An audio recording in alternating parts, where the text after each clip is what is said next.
What's going on, AB Calculus?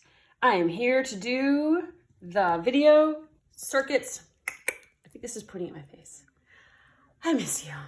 It's a lot, I know. Here to do the circuits. They call it a Mobius. Does anyone know what that is? Mobius strip is like a two-dimensional, thin as could be strip that goes around and around and never stops. It's like the inside becomes the outside. Look it up. Be something fun. Okay, here we go. So remember when I'm doing these, I'm doing them for the first time because if I do them and then videotape myself doing them after that, it will take forever. So my first time doing them is doing them together with you. Oh, so nice. Okay, number one, identify the minimum value of the given function. So first of all, as we go through these things, there's always stuff that like I'm wanting to point out. So these videos are not a waste of your time. Well, you know, our opinions might differ, but shoot, I'm looking for my highlighter. There it is. There's just different things to point out that, like, you know, if we were together in class, you would get, because I would point them out as we do it. So watching these is a good idea. So anyway, identify the minimum value. So one thing to remember when you see the word minimum value is you're actually looking for a y value. Minimum value of a function means how low does it go? So what's the smallest y value? So that happens, here's a min, but it's not the absolute min or the minimum value. That would be over here. So that y value would be 1, 2, 3, 4, 5, 6, -6. So that's, we're so happy when we get a question like that. That answer is -6, so it takes us right here, number 2. Number 2, find the critical numbers, identify the leftmost critical number. Okay, we can do this. Critical numbers are when the derivative is 0 or undefined. So we're going to take the derivative and we're going to get 3x squared plus 12x minus 15. Set this equal to 0. Now remember, on the AP test, you have a calculator the whole time. So I don't know how much time you're going to have. I don't know how pressed you're going to feel. I don't know if this is easier for you to put into your calculator or if it's easiest for you to factor. You're probably going to say calculator. I'm a factor person, as long as it's easy to factor. I don't know. I feel like it takes me more time to get my calculator out, but that's totally up to you. So here we go. So I have x equals 1 and x equals -5. Those are my critical numbers. That's when the derivative was equal to 0. So my leftmost one would be -5.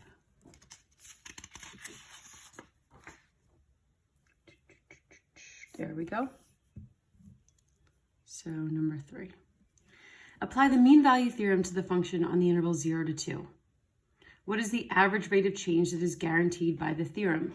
So this is one of those problems that's actually easy, but it might not feel easy because you might not know what they're asking you to do. That's always the tough part. So if you remember the mean value theorem, let me just kind of go down here for a second, says if we have a function, no matter what it is, and I use an interval, let's say from here to here on the function. We don't care about the rest of it. Whatever the rate of change is from here to here, so basically whatever the slope is from this point to this point, I can calculate the slope, y2 minus y1 over x2 minus x1. The slope of this has to be equal to the derivative of the function somewhere else on that same interval. So in other words, the slope between these 2 points, which can be represented by this line that connects them, will be equal to the slope of a tangent line, maybe say like here, where this line is parallel to this line. This is a tangent line. This is called a secant line, and they should be parallel. They should have the same slopes somewhere along this curve. So clearly not like here, that doesn't make any sense, but somewhere around here, the derivative of this curve is the same as the slope between these 2 points.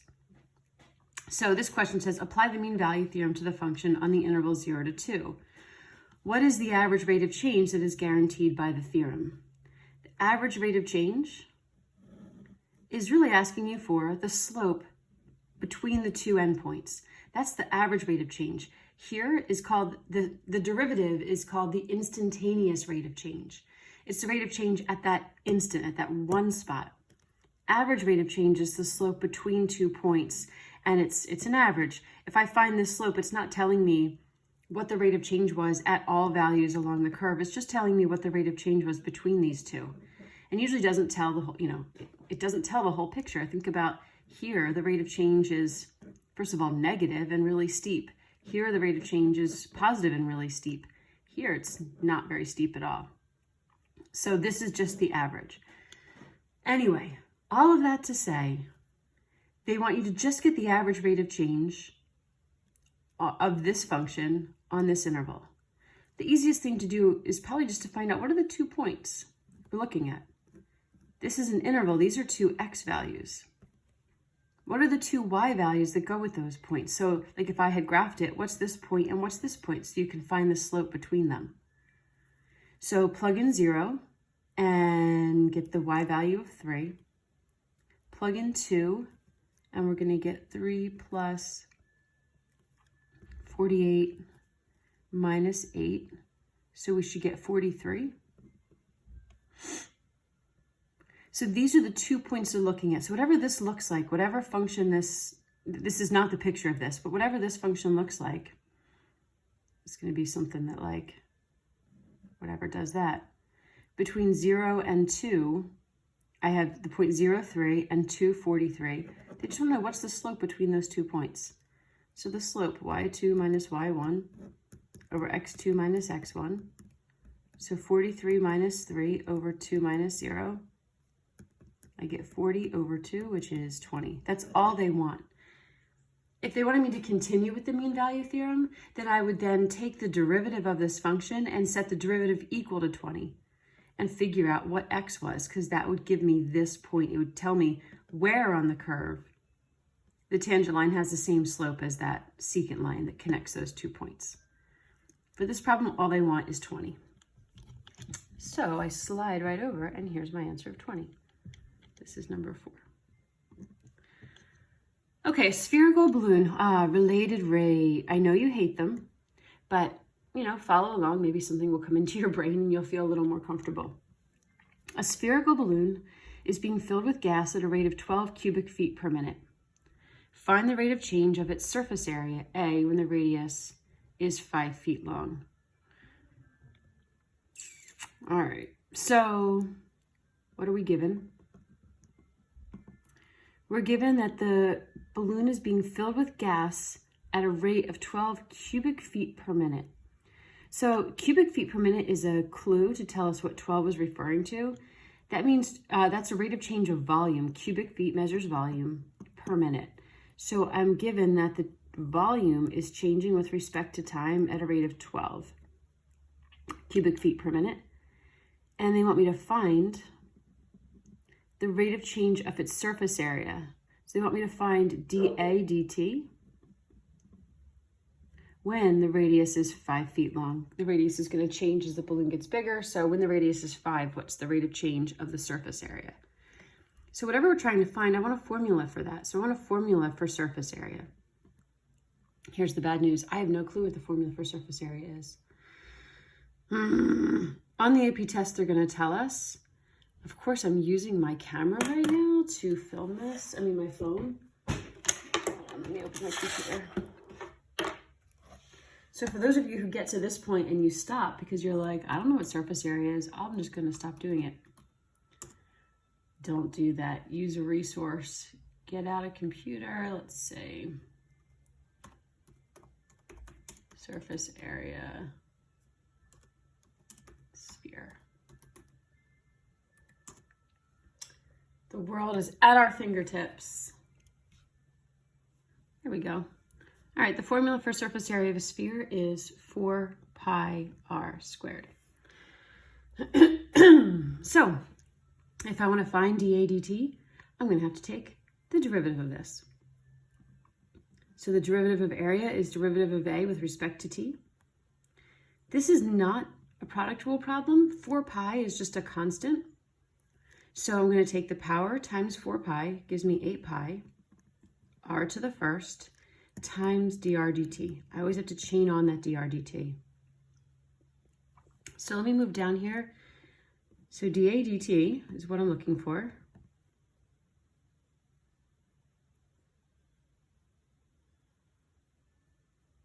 Okay, sorry.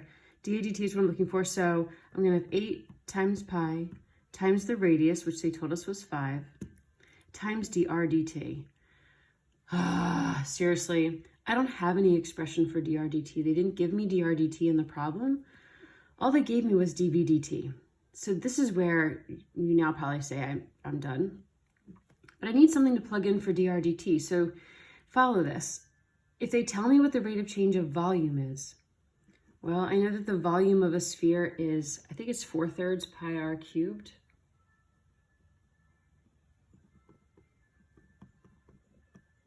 I'm just going to check that for a second.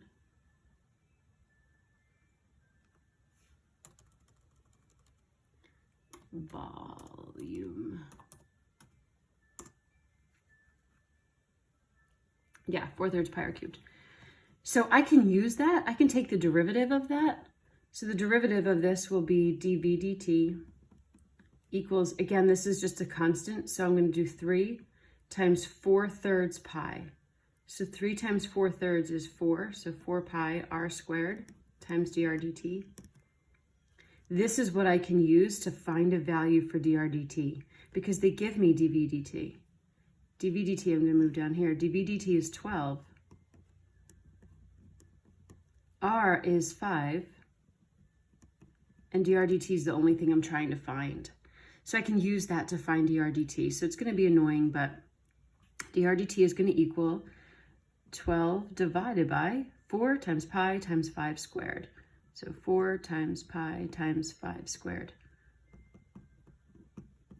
That's going to be my value for dr dt, which obviously I'm going to want to make it a little bit nicer, but whatever.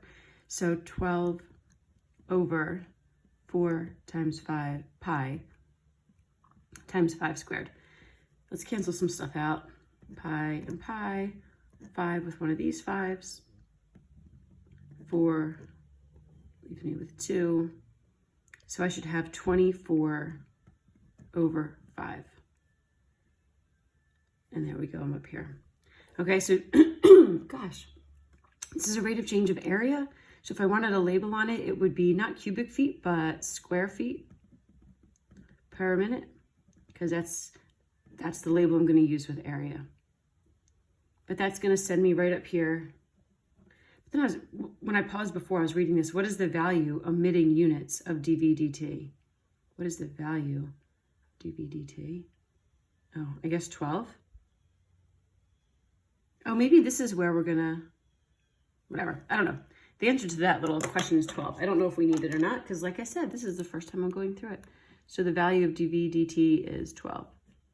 Maybe it's just a hint. Whatever. So slide up here. I'm going to have a sip of my tea. Isn't this a pretty mug? My sister gave it to me. I love my sister. Okay. Okay, number 5. Find both critical numbers on the interval 0 to pi. Identify the leftmost critical number on the interval. Okay, critical numbers, places where the derivative is 0 or undefined. So this is a good reason to take a derivative and just remember that process of derivative of cosine. So 3 times the cosine of 4/3 x. Remember, 3 is just a multiplier, so the derivative, sorry, my hand is in front of us. The derivative will just be 3 times the negative sine of 4/3 x times 4/3. That's the derivative of this part. The derivative of cosine is negative sine. 3 is just a multiplier. So, and I have to chain on the derivative of the inside, plus 2. Okay, so find the critical value. So set this equal to 0. So that's never fun. But a couple of things happen. This 3 and this 3 cancel. I'm going to have then negative 4 sine of 4/3 x equals negative 2. I'm going to have the sine of 4/3 x equals 1/2. I'm going to divide both sides by negative 4. All right, you're not going to like this part. You could try to graph it, but I think all of our answers are going to be in terms of pi, so it's not going to help you a ton. The way to solve this, here's a pre-cal recap, where this isn't just x, right? It's 4/3 x. So I have to know, where is the sine equal to 1/2? So think about the circle. Where's the sine equal to 1/2? They give me an interval 0 to pi, but yeah, let me just think for a sec. So where's the sine equal to a half? So it's going to be here and here. Where's the y value equal to a half? So that's going to be at pi over 6 and at 5 pi over 6. Well, those aren't my answers because we're saying that this thing has to be pi over 6 or 5 pi over 6. 4/3 x is what equals them, the thing that's in this set of parentheses. So this angle here has to be those. So what does x actually have to be? By the way, this says identify the leftmost critical number on the interval, so I just have to worry about the smallest one. I don't really care about the other one. So the answer is not pi over 6, it's 4/3 times x has to equal pi over 6. So what does x have to equal? Well, then x has to equal pi over 6 times 3/4. So reduce some things a little bit, and we're going to get pi over 8, which is down here. So that's a little bit annoying. Another way to handle that would be, if you wanted to go to your calculator, you guys probably know your calculator better than I do, but I would graph. So when I'm trying to solve something that I don't want to have to solve by hand, I get everything to one side. So I would graph the sine of 4/3 x out of the parentheses minus 1/2. So get everything to one side, and I would graph it. And I would need to find my zeros. So first of all, I can't see the whole thing. Okay, so there's the whole thing. I want to find the zeros. So they said the leftmost, I was between 0 and pi. So the leftmost is that. So go to menu, analyze graph, 0.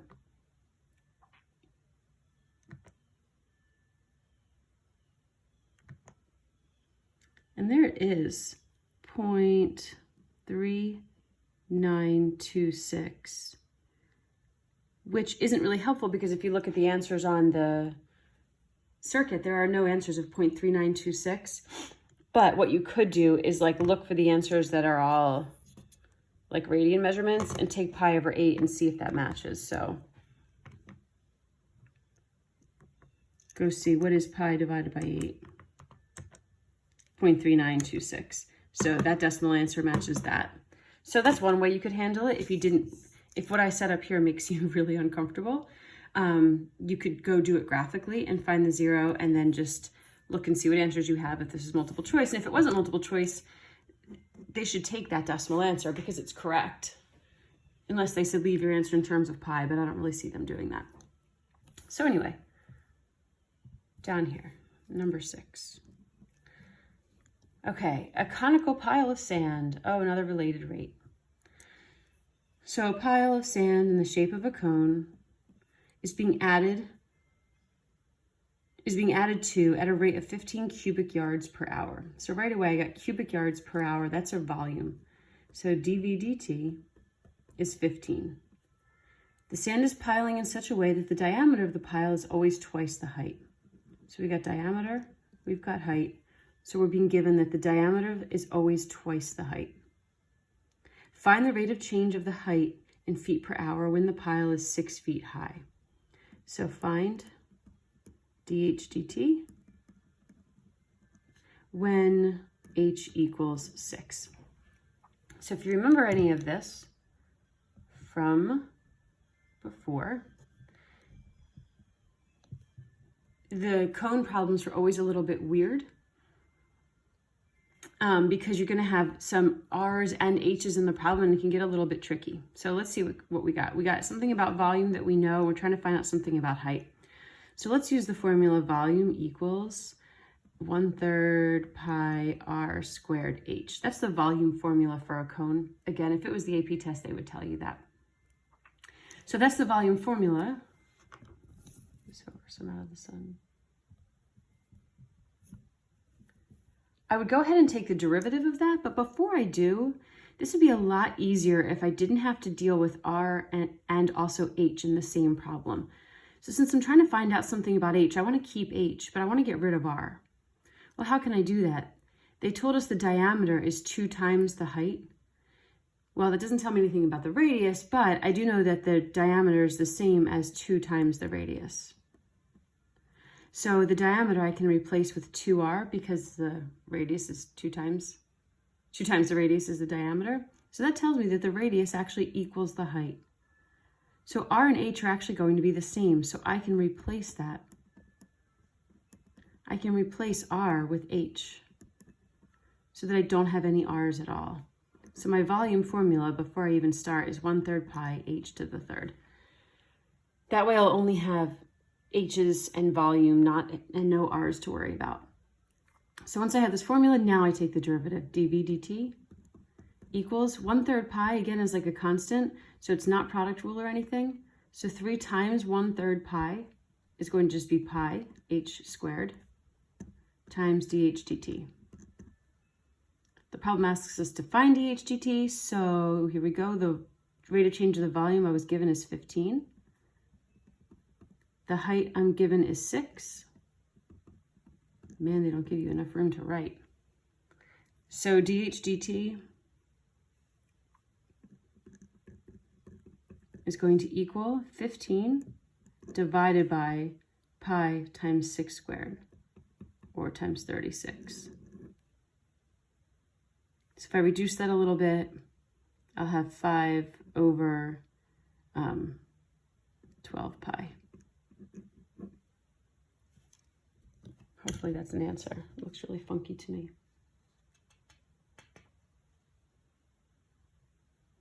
Oh, whoops.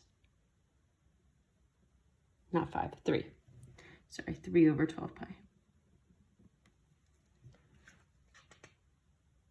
Right? No. Hold on.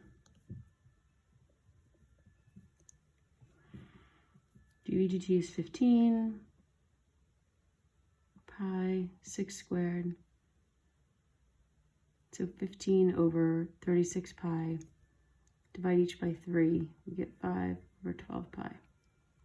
Crap, I don't see that as an answer.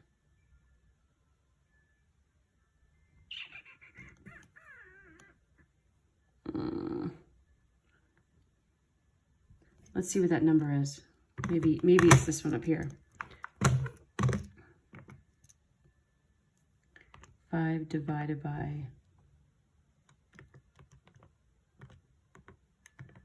12 pi. Nope. 0.1326.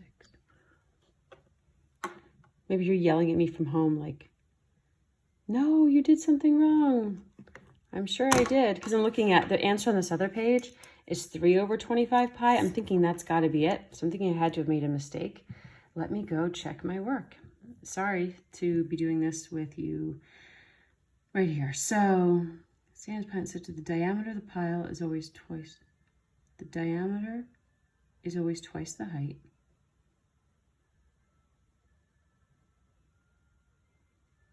Oh, that's so annoying. Gosh, I just found the mistake. This is so stupid. Okay, sand is being added at a rate of cubic yards per hour, but then when they give me 6, this is 6 feet high.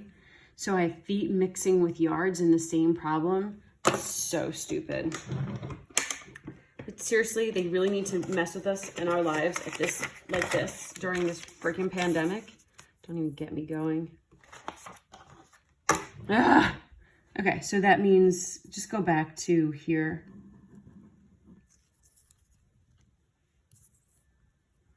That means dv dt equals pi h squared dh dt. All right, everything was right up until there. dv dt is 15, but that's yards per hour. So I can either put that into feet or I can put the 6 feet into yards, whatever I want to do.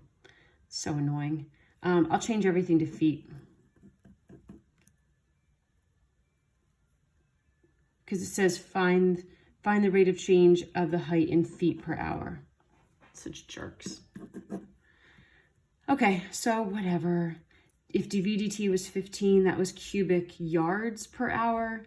So 15 yards is 45 feet, right? And then height is 6.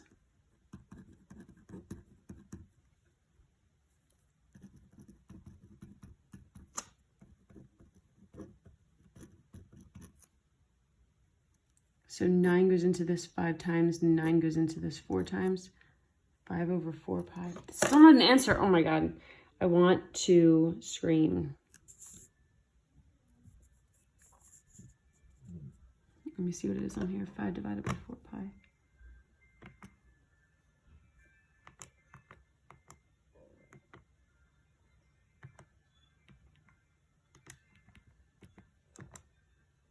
Oh my gosh, I'm gonna freak out. What am I doing wrong?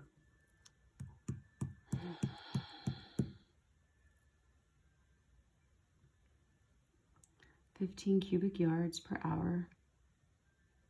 There's 3 feet in a yard, right? So 45 feet. I don't know. I seriously want to freak out. Well, I don't have the answers, so right now we're going to have to just ignore it and keep going. I'm going to pretend... Oh my gosh. All right.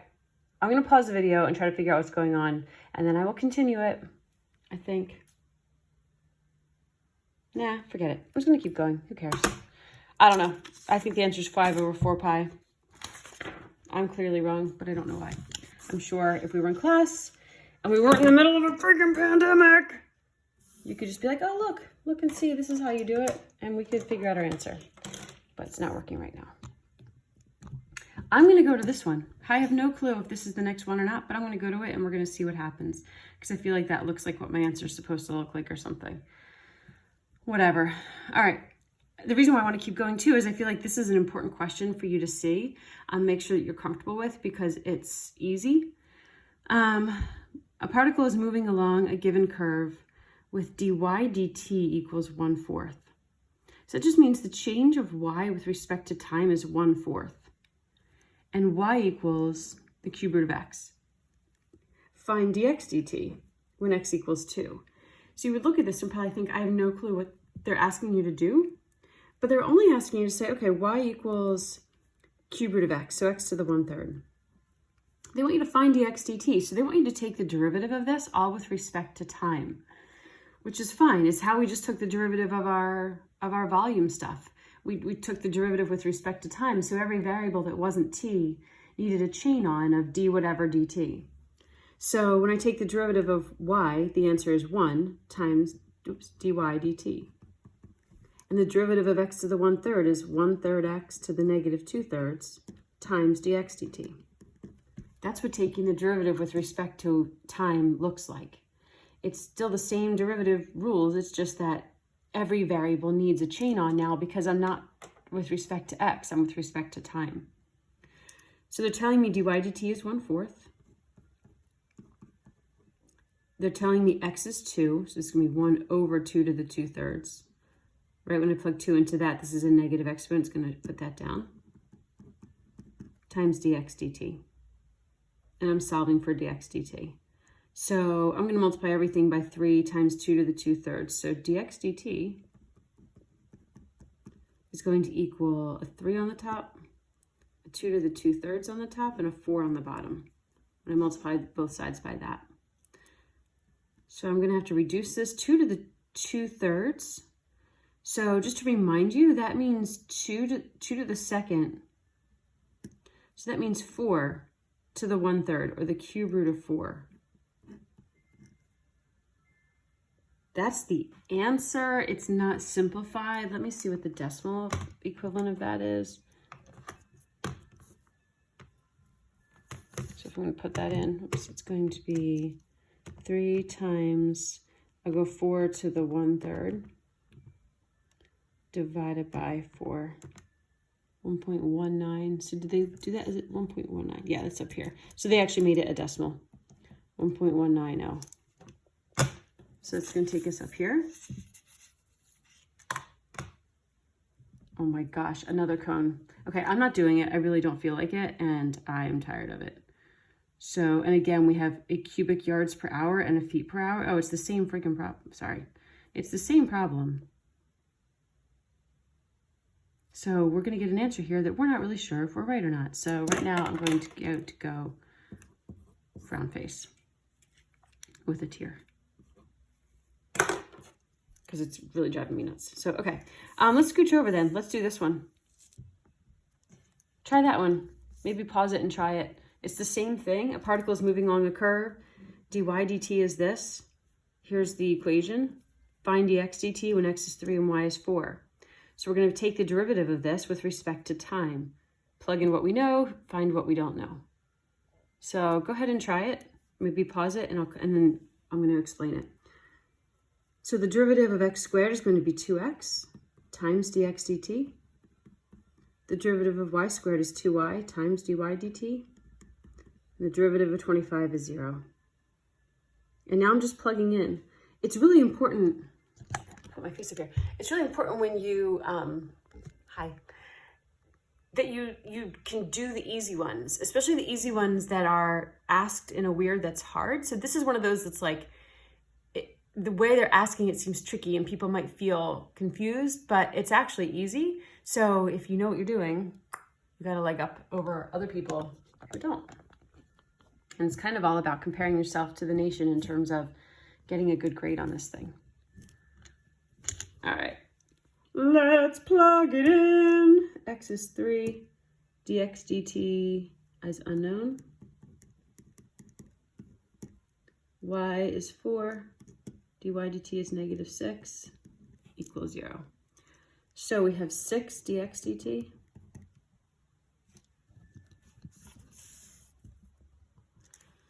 equals, this is a 6, so 24, this is -48, so equals 48.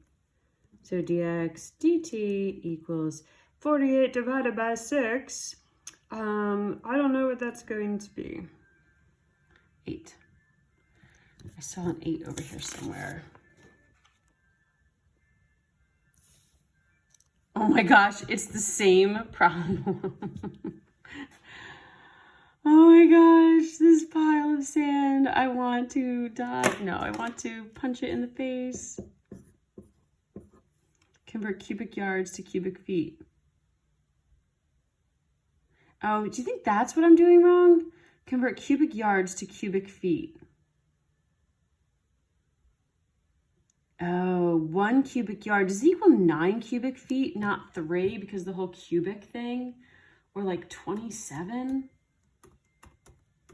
Some of you watching might be like, duh, I'm looking it up. How many cubic feet in a cubic yard? 27. Son of a biscuit, that's the problem. Ah. Wow, this is riveting, but there we go. Go back. Now we can actually do our work. So go back, let's fix it. I'm down here. This is not 45. Oh, I don't even know. How many cubic yards? 1 cubic yard is 27 cubic feet. So 15 cubic yards, what's 15 times 27? Is 405. Let's see if this works.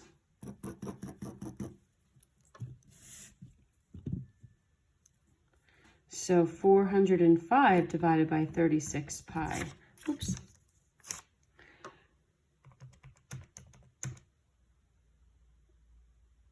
So 405, what goes into that?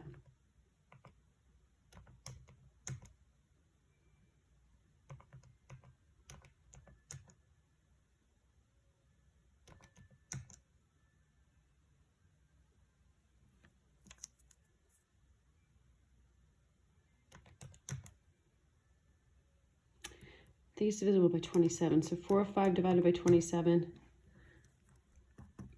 Oh my God, but that doesn't, I swear, I'm,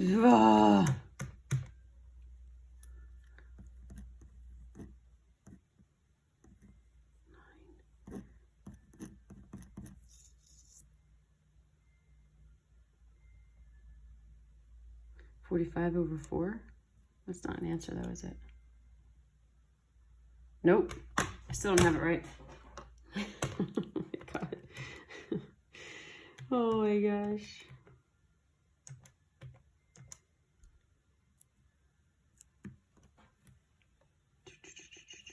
Nope, still don't have it. Okay, we're gonna continue to ignore it. I don't know. Oh, wait. Ah, yay. Okay, I put this in my calculator and I got the decimal. The decimal is 3.5809. 3.5809. We actually got back to the beginning. 3.5809 is there. So that would take us back. Got it. Okay, so this circuit's really a pain in the neck. I don't even like it that much. So after this problem, it's supposed to take us back to the beginning. So that leaves a lot of other problems unanswered. So if I go look around, it looks like actually a lot of my problems are the same. So the only problem I wanted to make sure that we got to were these down here. I wanted to make sure they were okay. So it looks like everything else is basically the same as stuff you've seen before. Let's just go through and see the unanswered ones. Is there anything really different? So it looks like this one we've seen. This is mean value theorem. We've seen that. Spherical balloon, we've seen that. All right, let me look at the second page.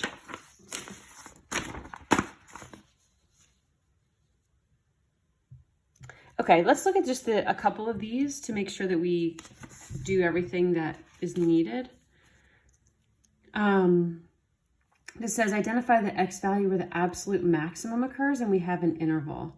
So let's go through and just do that one real quickly. So if we want to know where an absolute max is, we're going to take a derivative.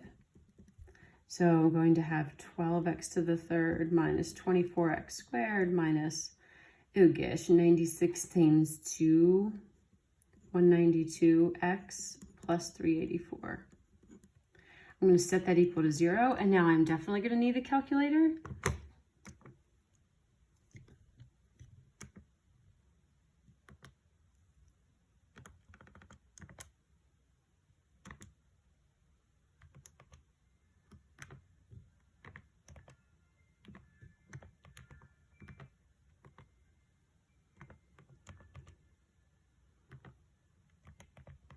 I hope I multiplied right. Find the x value where the absolute maximum value occurs. So first of all, I'm going to need to find out what my zeros are. So menu, analyze graph, 0. So I want this one, which is -4. I wonder if I go over, will it just tell me the next one? 2. Sweet, and if I go over all the way? No, just that. So let me go over one more.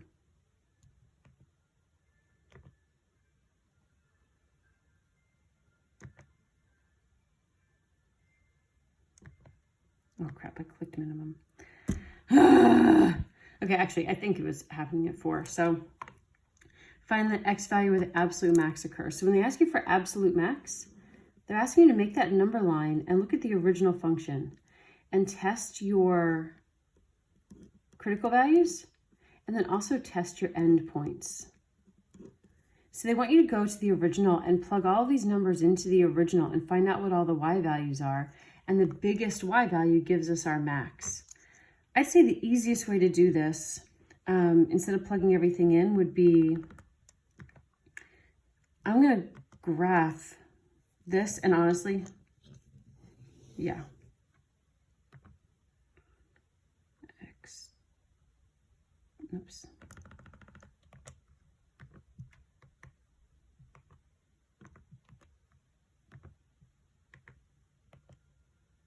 Oh my gosh.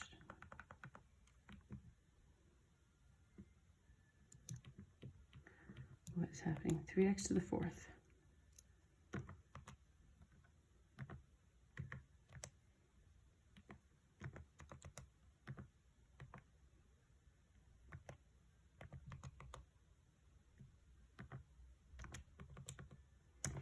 I'm going to graph the whole thing, and then I'm going to go to Control T, and this is the table of values, so this is going to be a little easier. So -4, I'm at -1902. At 2, I'm at 258. Seriously? At 4, I'm at 146. oops, a -5, -1555. Oh, they wanted the X value anyway. Okay, so where the absolute max occurs. The absolute max looks like this is the biggest Y value, so the X value that goes with that is 2. Yeah, all right, I find that on the other sheet, whatever. Okay, I'm about ready to quit for the day. How about you guys? I think we should quit for the day. So if you've made it this far and made it 40 minutes in, congratulations. You, my friend, are a rock star. See you tomorrow.